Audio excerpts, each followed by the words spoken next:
হে যেন ভূতের মুখে রাম নাম। দেশপ্রেমী মুসলিমদের জন্য দরজা সবসময় খুলে রাখতে হবে। বাংলায় মুসলিমদের সঙ্গে দূরত্ব কমাতে হবে। কে বলেছে? আরএসএস। কাকে বলেছে? বিজেপিকে। সংখ্যালঘু ভোট বাদ দিয়ে ক্ষমতা দখল করা কঠিন পরামর্শ দিয়েছে সংঘ। তাহলে কি এবার রাজ্য বিজেপি দৃষ্টিভঙ্গি কি একটু পাল্টাবে? বাংলার বিধানসভা নির্বাচন নিয়ে বিজেপির থেকেও বেশি সক্রিয় রাষ্ট্রীয় স্বয়ংসেবক সংঘ। রাজনৈতিক মহলের পর্যবেক্ষণ, সংঘ নেতৃত্ব যেসব বিষয় নিয়ে ভাবছেন সেই ধরনের ভাবনা চিন্তা করার কথা ভাবতেই পারছে না বঙ্গ বিজেপি।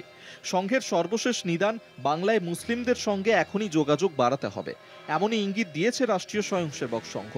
একই সঙ্গে বিজেপি নেতৃত্বকে বলা হয়েছে, মুসলিমদের সঙ্গে যোগাযোগ যে বাড়ছে তা বুঝতে দেশপ্রেমী মুসলিমদের জন্য ঘরের দরজাও খুলে রাখতে হবে।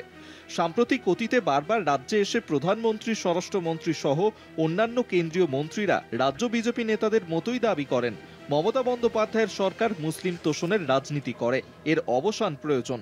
কিন্তু সংঘের এই নিদানের পর রাজ্য বিজেপির দৃষ্টিভঙ্গির সম্ভবত পরিবর্তন হয়েছে। রাজ্য বিজেপির সভাপতি শ্রমিক ভট্টাচার্য সংখ্যালঘুদের প্রতি নরম বার্তা দেন, তাদের বিজেপিকে সমর্থন করারও আহ্বান জানান।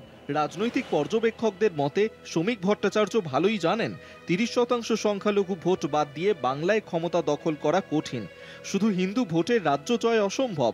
তাই রাজ্যে সমানে মুসলিম তোষণ চলছে এই অভিযোগ তুললেও রাজ্য বিজেপির সভাপতি সংখ্যালঘুদের যোগাযোগ বাড়ানোর বার্তাই দিচ্ছেন।